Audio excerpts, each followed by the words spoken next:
It's not good. It's not. I na dodge our territory. I'm a for the digestive growth.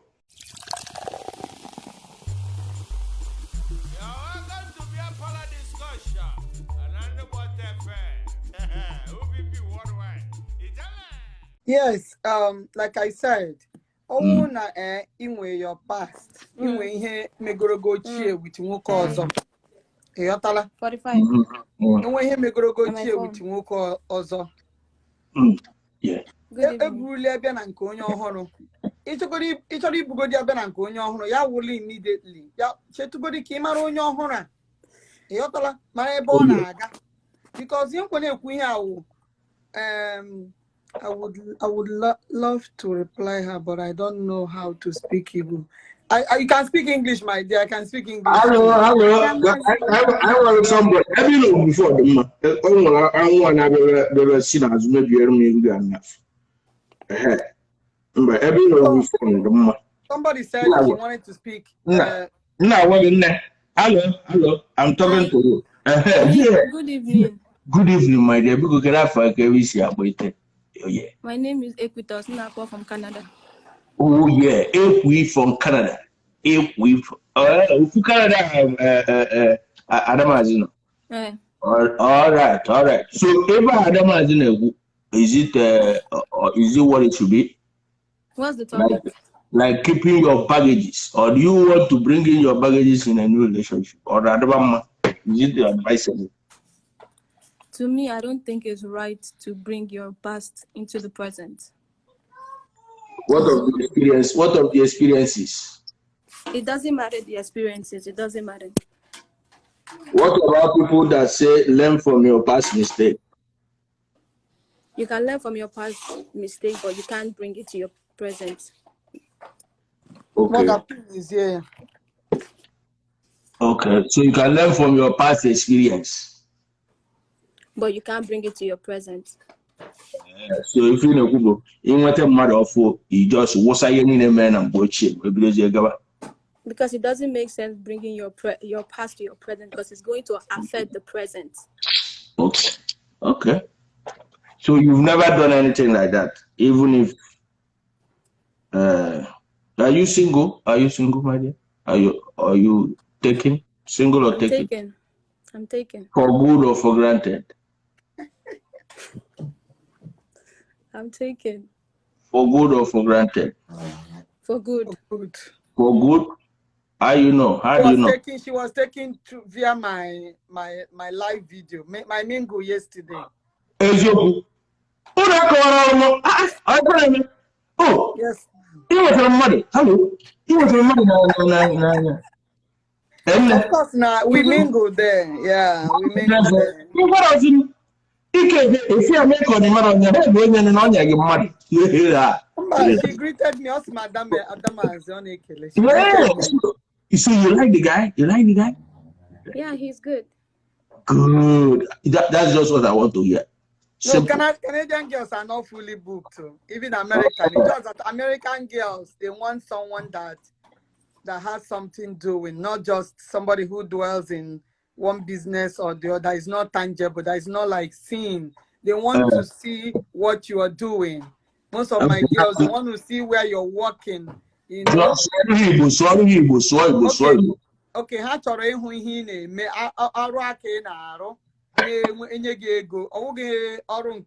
so I'm interested in love. That's what you're saying. No, how interested that your time that's love number one. One first. According to Hannah America. Has him natural ga love and onye ahụ nwe ebe ọ na-arụ as a business ọ na-eme a na-ahụ anya ha chọọ onye nọ na fast lane. Over in the house, other than my man, so in a he had to aid enough for coffee on our coffee cake. Coffee here in a go. Yes, because you can't date. You may date Madonna where I call you. So Nkab number one, cover up number one. Which one is number one? I call you number two. Ọbụna love bụ number one. Ịma na ị ga-ahapụ n'aka ọrụ nụ love godun first. Ewegwedịkwa aka ọrụ. Ọ bụ ịgụta love ịgwa go number two. Onwe ihe ndị mmadụ a mistake. These things they work together but they work separately sometimes. Is ọ dị mma ka a na-enwe ego. Ọ dịkwa mma ka enwe ihe a na-arụ ga na-ebute ego and all hands should be on deck. Ọwụ sọsọ nwoke ga na-akpata ego.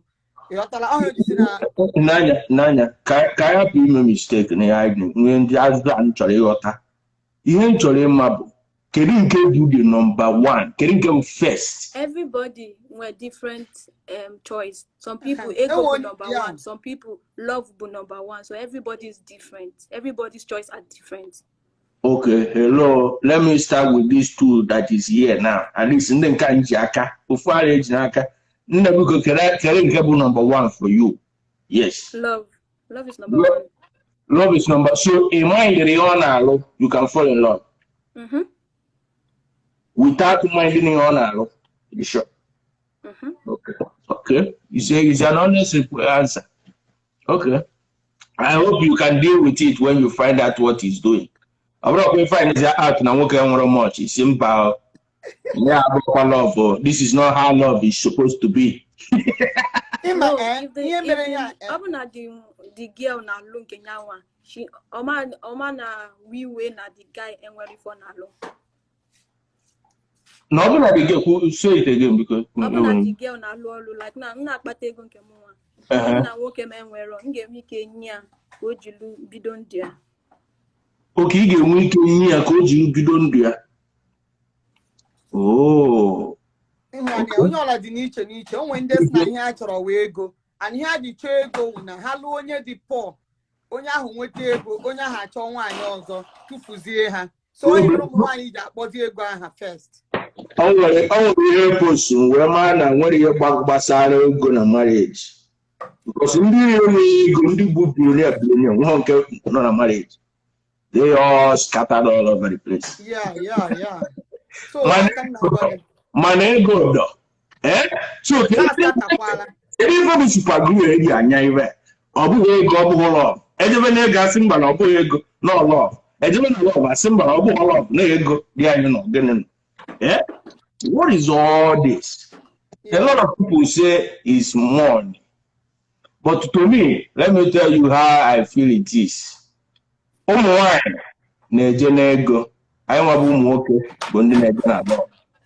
I want to do love. Now, I suppose I want to jiglos and work in up and they try ego wine. Can you not cause if I know? Jigolo adione, adikanone. There's a lot of men. There's a lot of men who go after women money. They don't truly love them. Nanya, a lot of men who go after women money. Again, men who about they just want to fuck women, take money. We got money and that's not jigolo. Let that person get down to marry you. If you're about phone. That's it. Serious. Yeah, the only time you got a man be serious with you or not with you or not got I got I say I'm more 10. Any this no with you. So my dear, you're welcome to Underwater FM. I remember before. Is it your first time? Hello, my dear. Yes. Oh, your first time. Oh, you're welcome. Welcome. I have a Abraham. I said, oh, yes, I guess I don't remember. Onicha. Oh, Doncha. I want to get out there. Come my hair and be cool. Okay. Because if so, no, not love. Have good ego. Jesus. And when I experienced somebody called him the other day. Us in Ochoro, onye nwere ego. So you make a low son in UK. What are the wife? We want to regret here.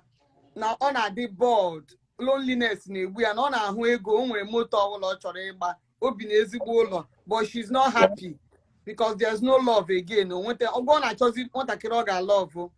Okay. So okay, balance at equilibrium. We go money. Then as you go balance but you go on and I see a break go. If you go I follow on. I follow on. No, I'm here girls no American one. As that most men hello dear, welcome. Now most men oh, this is my friend. We talked last time, right? Oh yeah. Yeah. How are you? I'm fine. Again. No, I'm on my program, my sister. Onyam tori mingo has him that na the quite problem ha mere ha na ha akpota umu nwoke na ali bekee. Na akpotacha ha hapu ha. Ihotala. Mgbe ha ga no na another country, ha na-agwa ha I love you. Oh yes. Akpọpụta ha America na ha a divorce or ha chọrọzi another girl. Okay. Or na another thing dey over iwe na most of the men enweghị ihe ha na-ahụ anya ha na-arụ. Ha nọcha na fast lane. Na achọrọ onye nwere ihe a na-akpọ aha ha na-arụ. So ihe aka m ji bịa. N'anya. Achọrọ m ka ị na-ejekwa ka ị na-agwa ndị ọgụ nwaanyị a niile na-ekwu ha. Ha na-ekwu n'onwe ha nwa na-ekwu ihe niile anya. Mara ebe ha nwere ọrụ. Yes, it's something with women. Yeah. Na-aje mara ebe ị nwere ọrụ. Jee rụba onwe gị ọrụ. Onye ọbụla nwe gbadoro ọrụ. Yes. Yodogbo. So ha na-aje rụba ọrụ. Yodogbo. Hello. Yeah. Hello. Onwe nwa ife nwa ikwu.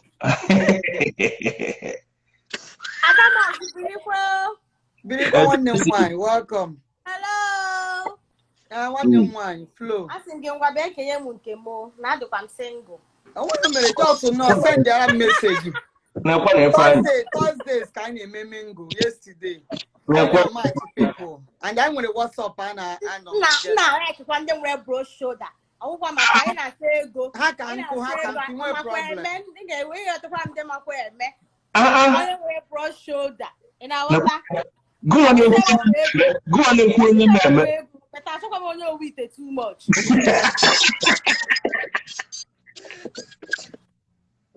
Okay.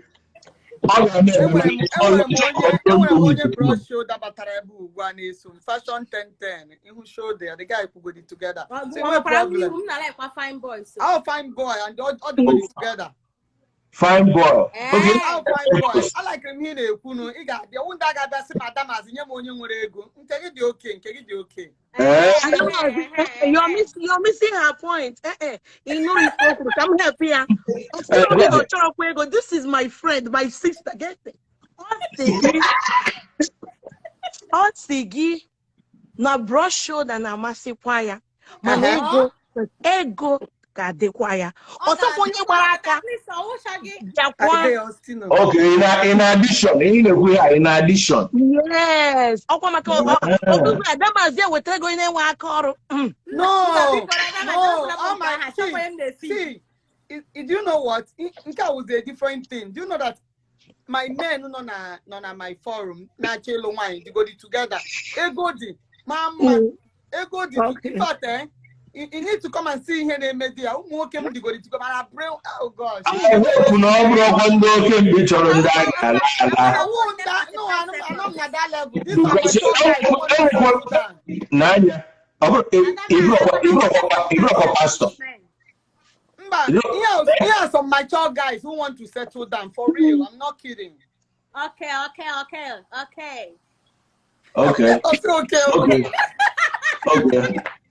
Because Adam the responsible type, and everything, So, but we gotta move on. I think we have settled this case. Yeah. If it didn't happen, in your girls. Don't expect Chris Brown don't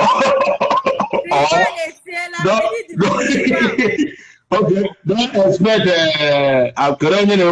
that you see spark and everything. Don't expect it. If the one you day in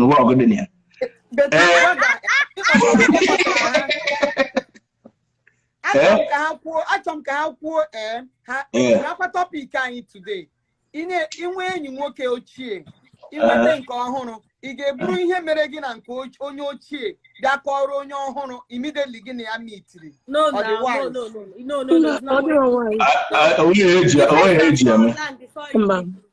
Because ihe emebiela a lot of relationship. Because ụmụ nwoke ụfọdụ iburu problem ochie bịa na-akọrọ ha agba ọsọ iche na ha na-ege ya, ha anaghị ege ya. They are recording you. The next day, phone was not available. Okay. Rena, when you put any help, right? I'm back with them. Okay. Expensive. What the quote? So, okay, well, that one is apart. Because according to the 7th law, I want to appear with no can with an appeal. Now, quantity of man. First, I found about monogamish. If I gonna allow window can be strip club,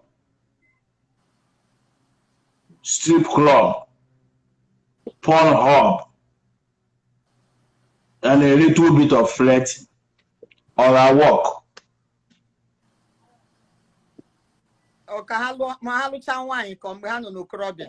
Oh yes, Mabano Chanwai.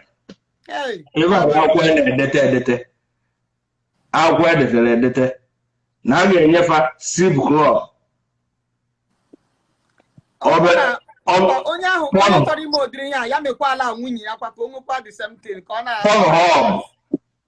problem that must you say Onya, who can see me? Who can see me? Rena, Nkabron can you just strip club. Just okay, Waga. In case strip club, Agamamu, Mana, only major one came. That's all. You go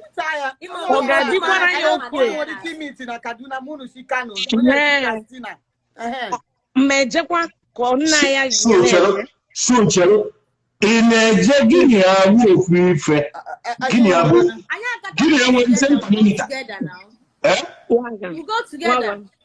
I don't know how to same thermometer. If this appear, I want to see because probably idea now the next thing one guy one me put an idea we go together. Yes. So if we go together, so everybody will have another there. So Can you give me? What is he going to do? You want to know? I'm getting a lap dance. Yeah, don't worry. Hey, don't worry. I'll bring you back again. Let me get somebody that can talk for. Can that can second this motion because I don't know about you people. If I will appear. So on a more serious note, Rena, and I don't know. Also, just strip club. Just Roger strip club. Or not or a bad idea. But and where anything? He can go. But you man see, okay, but Manoka Dapa, Jeroqua and Kemo. That is the question. Okay, tell them what you say, tell them if anything. I will go down press. They were no window. What? Prince are the same though. Nah. It's your name. It's your name.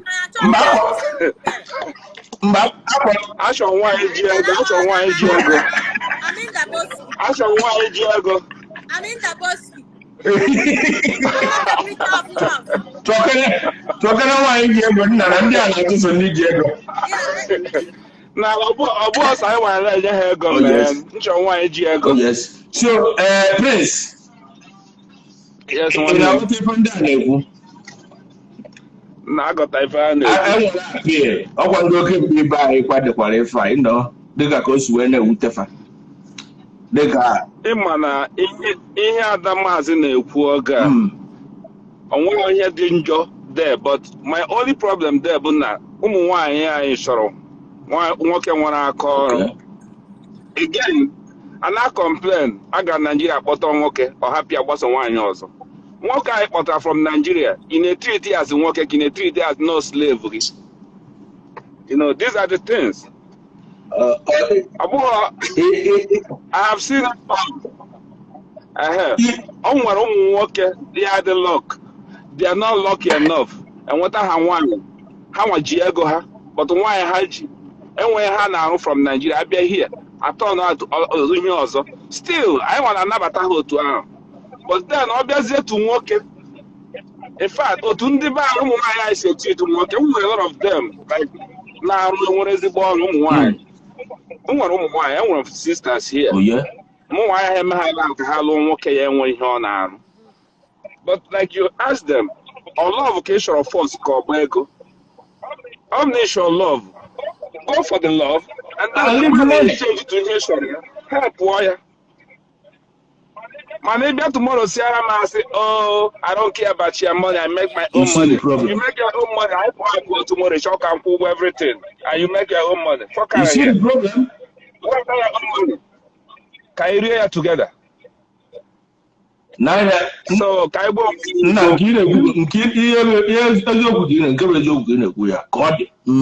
oh yes. So can I go any bad mouth? Any bad man, I can phone a call if I got me phone a call. That's the problem. I'm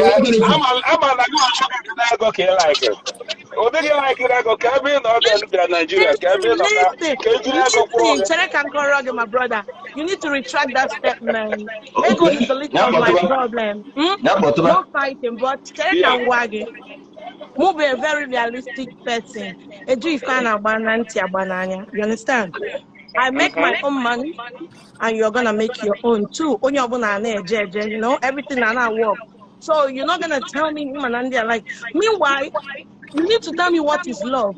In here, with a understanding. Yes. I'm gonna be saying that. So you want now, Mama Kalo, for one ram. I mean, I wanna learn. So maybe that isn't the number, you know. Okay. Okay. So wait.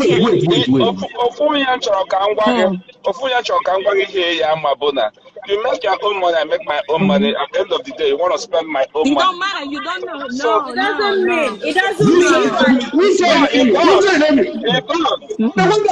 How do you mean? Rena, I bet you that I cannot see you. Let me cut you and bring you back. Rena, come back.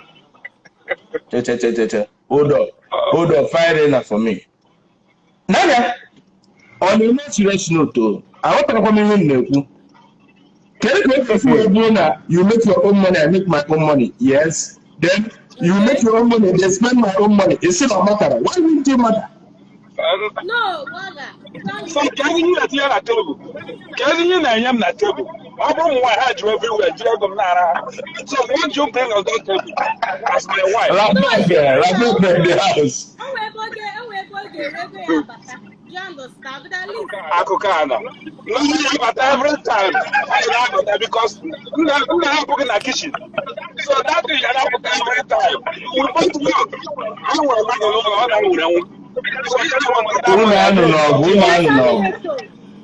no fighting. T request. Open your way, T request. Oh my God. Now the prince, open the point. But if I tell you, see, we don't have a cool culture. Or we could ego, we need job. Either go. more like a love. More like a love. Do you understand? I like love, but at least you show me that you are the man. Okay, sure. Show me. Red, you get here. What request they give? Show me. Waga some go here up last time. Oh, Korea. Who walking aga for love? Who want aga for ego? When I'm not just I got indirect. More than we can just one way because no You Chiego. guys always misunderstand women. That's just the thing. You guys always misunderstand. Women they always go for love too. Chige, Chige.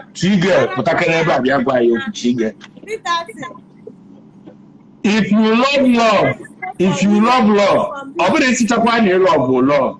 Elukwechi sikwa.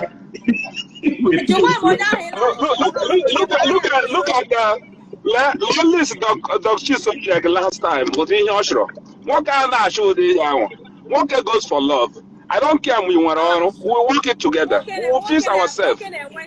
Working and when something on that for women too. After that thing. Character now, why you don't have character? Nanya. Ihe nchọkwara bụ ka ikpoko okwu a. Ka ebe aka ga-esi kpoko okwu a. A na-ekpoko ya ọfụma. Men go for love. Oh, why you men go for love? You say men go for love. Waga. Nwoke Adam chọburu ego n'obi. That goes for love. I'm saying there are every man that goes for love. And at least 70%. At least 70% of men. After everything, they will leave that person. They will find something. Chalo, nchụrụ anụ n'ọgụ. Ka m kọwara gị ya na-ekwu. Nwoke chere echiche ịnụ nwaanyị. Ihe ga-adị ya n'isi ama mbụ ego one ka ọ na-eme. Ihe ga-adị ya n'isi bụ gịnị? Love. Ma chọtakwa nwaanyị mma love. Then nwaanyị chere echiche ịnụ di.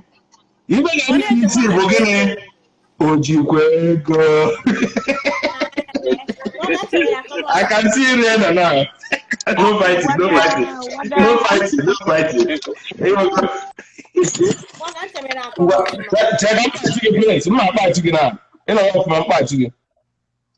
Waga ke ifo na ko ifa.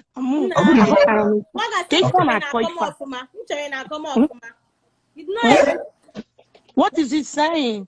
Okay. Well, I'm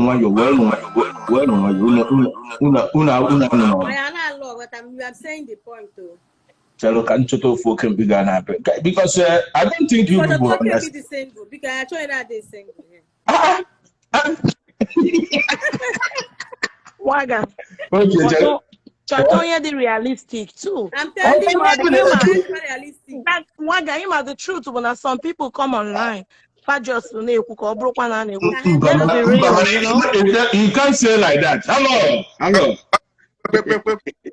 Here in the house. Hold on. Can I just settle right here? Come down with you. La pez, one day because I get this about I'm coming you last week. Yeah. Confirm. Yeah. Hello. Yeah. So realistic in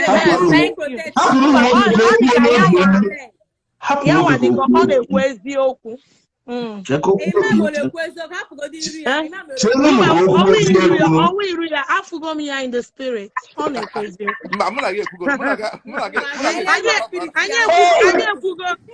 Dazzling, anya kugo mbo on kwezi okwu. Let mo change go kwa imo mo work.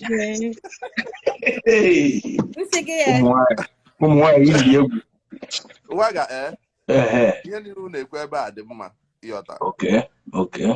Nwoke ọ bụ na kwadotere na ịma o nwere nwoke na-ahụ na o nwere ndị na-anụ nwaanyị na ha na-anụ na ibe ha anụwago. Nwere ndị na-ahụ na ha akwadoghị ịnụ nwaanyị. Ọ kwadoghị ịnụ nwaanyị. Atụ nwaanyị agụbaghị ya agụ ịnụ. Ihe ọ ga na-achọ nwaanyị fụrụ ya n'anya ọ ga-anụ. Yes. Because nwoke believe that na ndụ ya ga-adị ogologo ụdị nwaanyị ọ nụtara.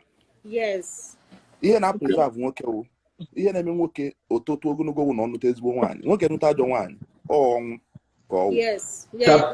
So nwoke ọwụna chọrọ ịnụ nwaanyị na-achọ nwaanyị fụrụ ya n'anya. Genye peace of mind. Ọ naghị elere anya na onye ahụ o ji ego Okay. Peace of Yes. mind. Okay, thank you, my brother. So, thank you. Yes. One. Toputinudi. Kahana n'olu n'inudi. Ihe ọ na-enebe anya one. Na nwoke ahụ dịkwa capable to take care of her. 2. Na nwoke ahụ ukwu ụdị onye ọ na-achọ. Ụdị mmadụ ya. Even ego ya. Na okay, equal 1, 2 is okay. Chagandi na ihe ọkwụrụ obeziokwu ka mmadụ ịzọ 1, 2 is okay. Ihe ọkwụrụ obeziokwu ka ọ basị 1 ka m chọrọ ịma nke bụ 1 nna akwa ihe si bụ 1 gịnị 1 na nwoke ahụ dịkwa capable. Ojikwa ife. So when I say women go for money, women go for love. Women go for money first. It depends. Last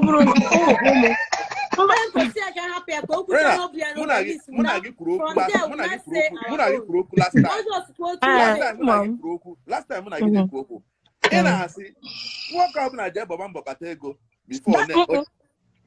Oh, crazy! Oh, my woke my wine. Mba, boy, Femku, Asem, onye obuna.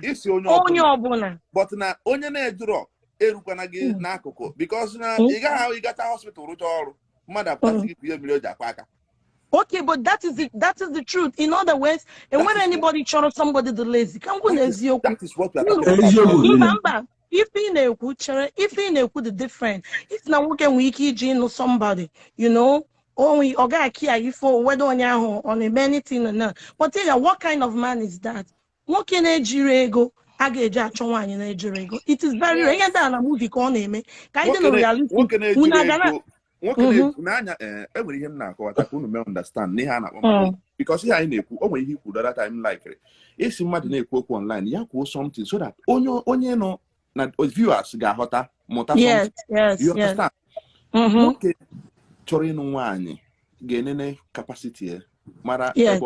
But then when they now nobody wants a liability. When anybody know one.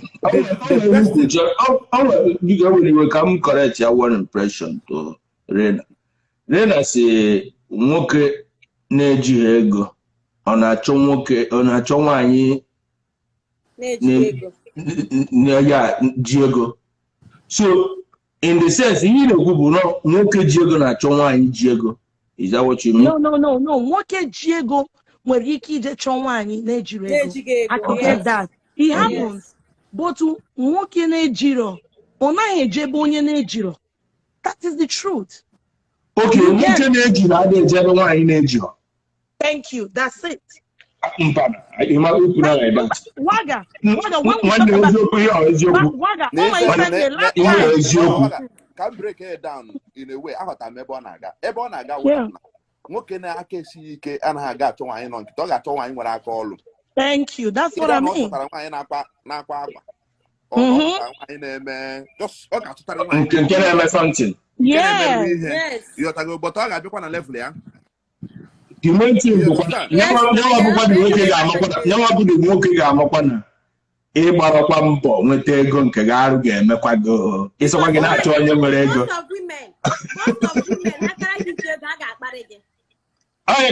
Ịgbara mbọ nweta ego nke gị arụ ga-eme gị. I'm a big lie in the comment section. I see objection. I keep saying because only one objection. Come along. I need to get this thing. I keep saying it. Lie. What I'm here lie. I don't know. Who put all the points of their life? They are saying that nobody will even marry a lady that is managing. Yeah. But skill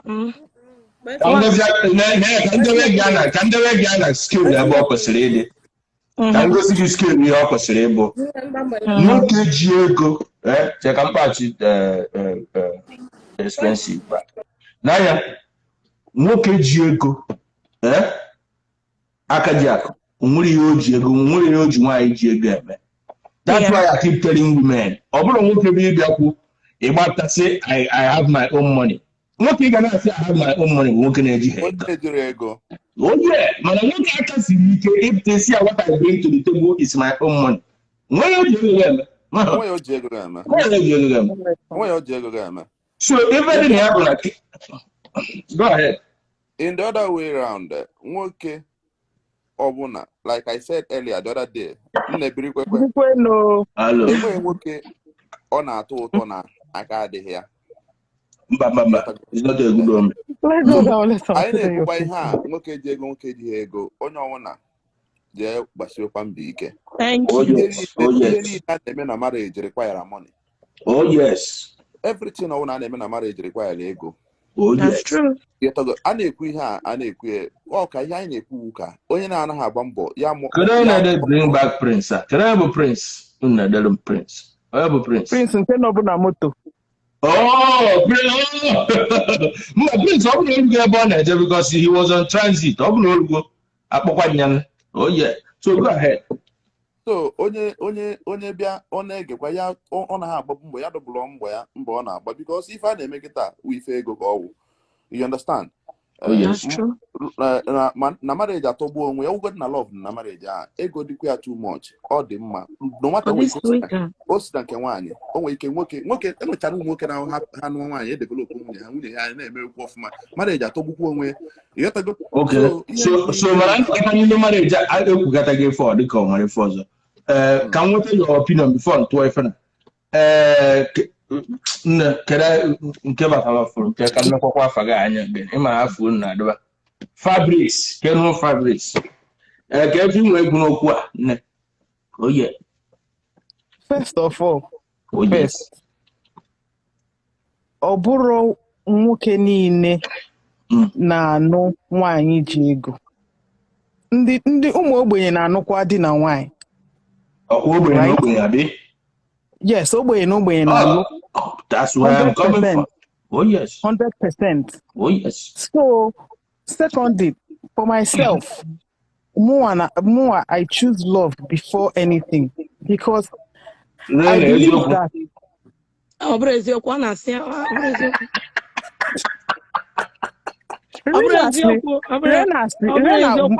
mentioned something about.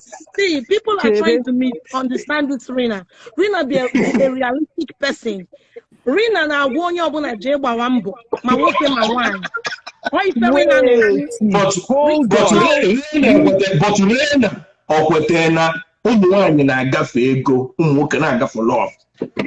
When I got to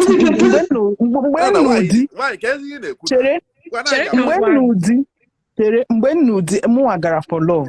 In fact, I know him when he was a student, but now it's a different story. Things change. Money can disappear. Ego disappear. Ego. Ibo so again. You are misunderstanding me again. Something on him. Let's be good. He can be selling pure water. What they will something. Let me see ambition. That's where we're coming. Well, that's what I'm trying to say. I'm not saying we should go look for a wealthy, like maybe a Bill or something. No. The very lazy. The very lazy. So my point is this: let's not always talk about.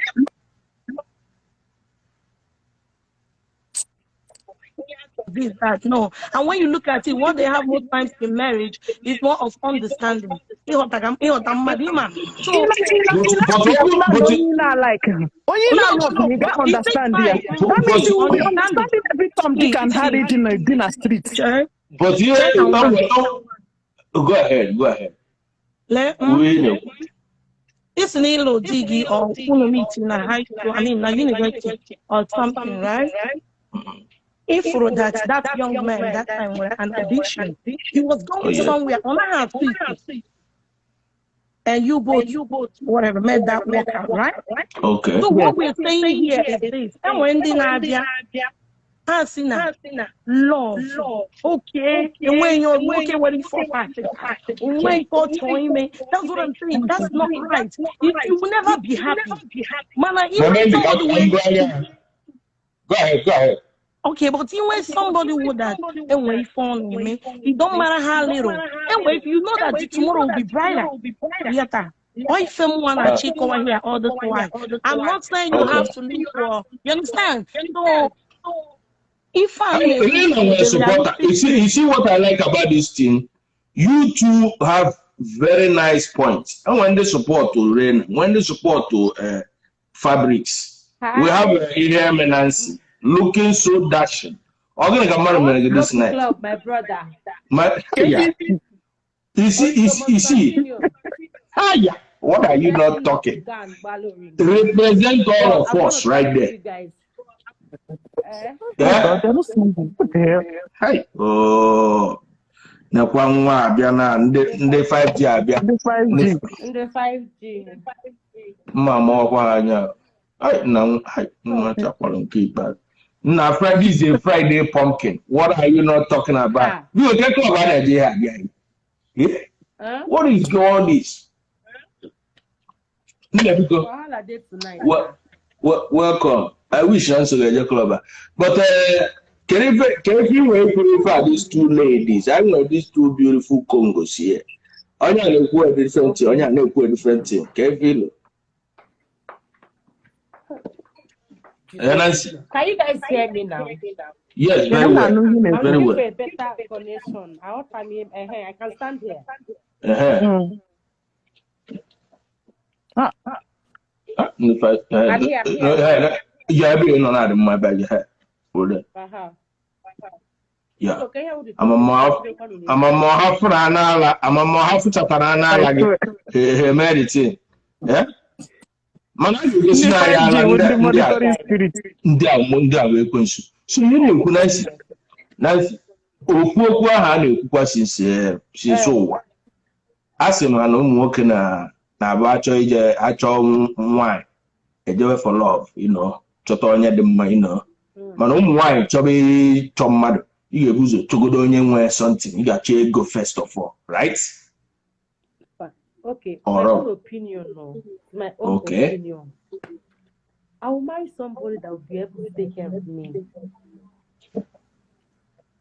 He must be able to take care of me, like him and no one. Equestrian like in one word or the other. I'm not going to marry a poor man. Okay. He has to take go. So that is settled. Settled. Abi? Yeah, I can't go for a poor man. I mean, no. Yeah. And when she's talking about it's obvious, like this our generation now, that now love and money goes hand in hand. Everybody knows that. Okay. You understand? Okay. Okay. Okay. So now you know that money and love goes hand in hand. Hand in hand. Okay. Very okay. Very okay. Very okay. But now I want to ask a question.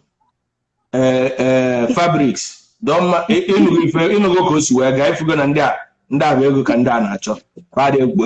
which is a norm. It's a normal thing. I don't have a problem with it. You know what I mean? I'm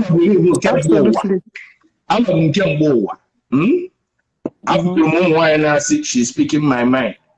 So now come to the Alcondo can be that. No can be the no can be where go. Ega hane walk with. You know what I mean? That they know that so many girls are dreaming about them. That's their dream. To have okay, no forma. So this man, no forma, take care of you. But you all are you I na curriculum na that's na na menace. Again, maybe Tuesdays go when at the strip club. I just together for attitude adjustment. I get the attitude adjustment lecture together. The thing no be there now. They already know when they made this request. Now I gotta say I get together. So they put it so. Now man together. Come on, want to get away from you. See other ladies. Okay, so what did more or Jewenke? I'm Jewenkem. Must you compete with him? A marriage bụ 1+1 bụ 1, abi? 1+1 ị na-eme mgbe ị bịara ịbịa ma ị chọrọ ego ị mere 1+1 mgbe ị bịara. Nwa chọrọ ego jụọ na Orena. Chere ya jụwa ya, anyị ga-aza ya. Waga, personally, mụnwa enwere problem ị na-achọ ije street club. Mana ị yarapụkwa mụnwa ka m jee nke m. Ga-eji jee ka m na-ajụ gị. What is good for the goose is good for the gander. Ife dị gị mma na-adịkwa m mma. Onye na nke attitude adjustment. You see, what is good for the good is good for the gander. But when you are taking responsibility as how it should be, is here you are a man, you should take responsibility. Waga. A man share responsibility to take care of you. See, after all, what a man can do, a woman can do better. I take care of myself. But you want to take care. But I don't know. Strip club, What is the 5G Hanedena? He says, we say borrow the platform. So if I fry, well, manage it. So that's what report to you. But if I'm poor and my siasi, can go on the man. Each origin, all man rap will go. Can't give a sign you I have no one now. One was it? I said, sign. Waga. Why?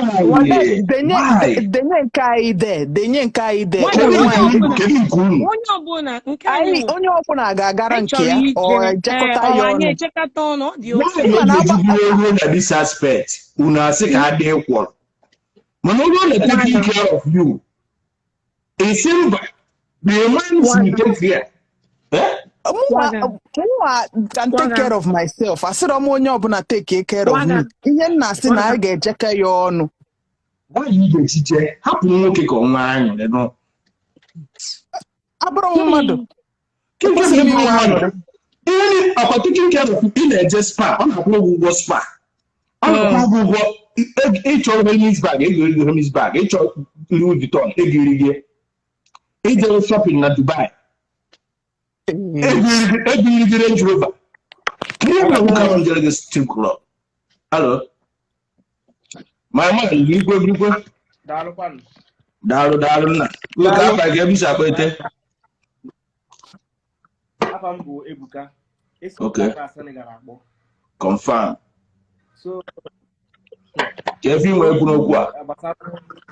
No, Basaru Yali. Okay. Hello? I didn't know. I know. Yeah, go ahead.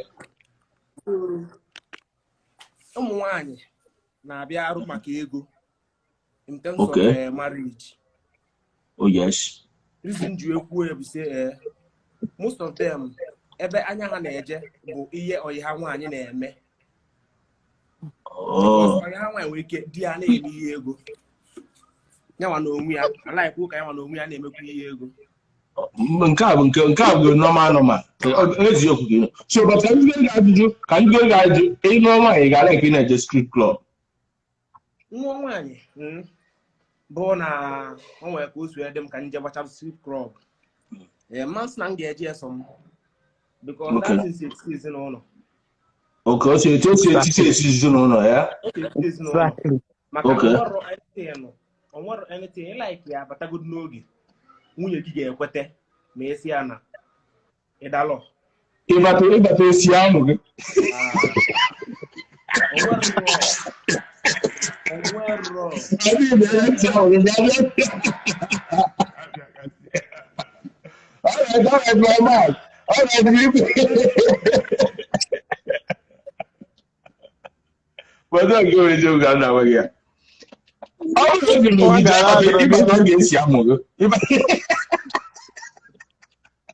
I see that somewhere in the house. But I don't see that's here the other level. Hello. Dr. Chiso.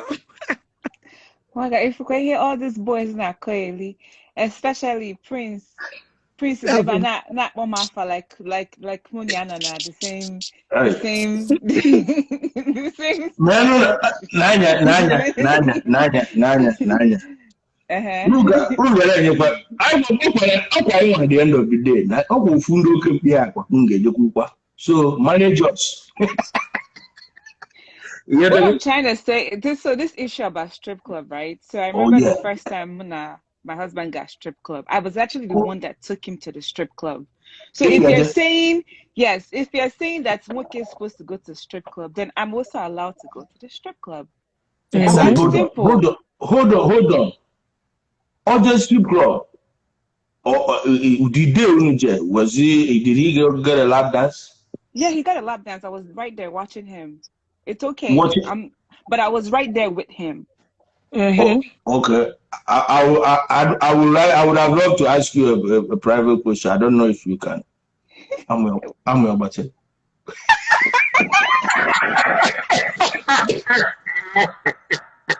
Waga.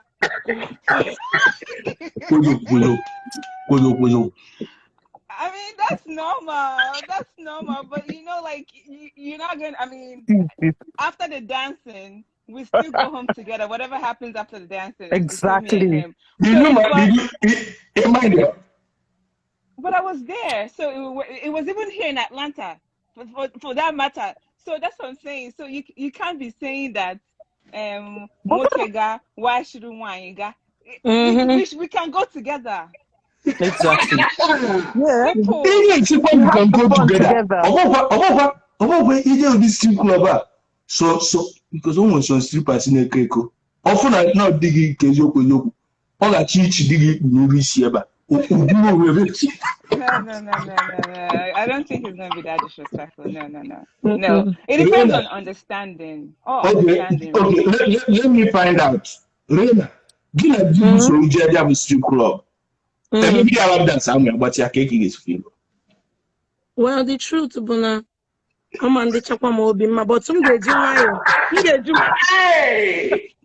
I'm a quezio, which I can say, I'm still like, in my message, I give style, Galego di more battery, But he's a man, no battery now. I mean, there's no way Mama no battery. He's a man. Oh, my God, it's a party, Mama, so give style.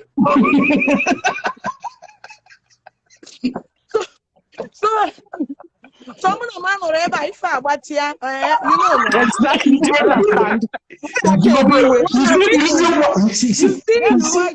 That's why you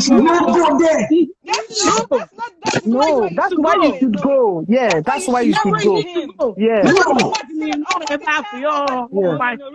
Don't go alone. Don't let him go alone. So exactly. It's not good.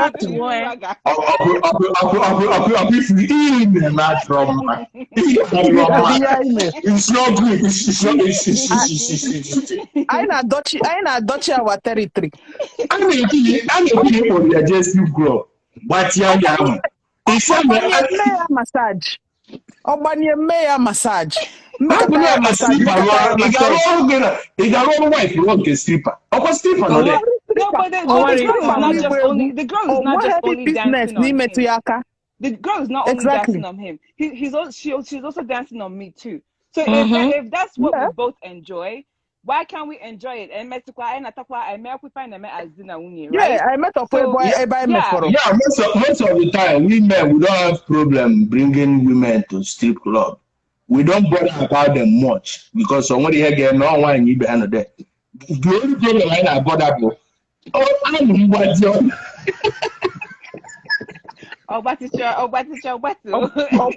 Exactly. Okay. So. Common Mumbati did too much. Talk less of Mbomoke Sisi or boyfriend.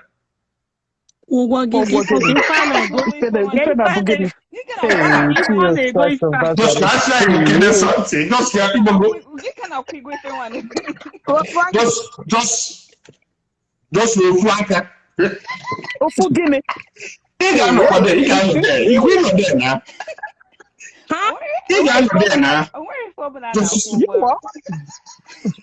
It's again. Hmm.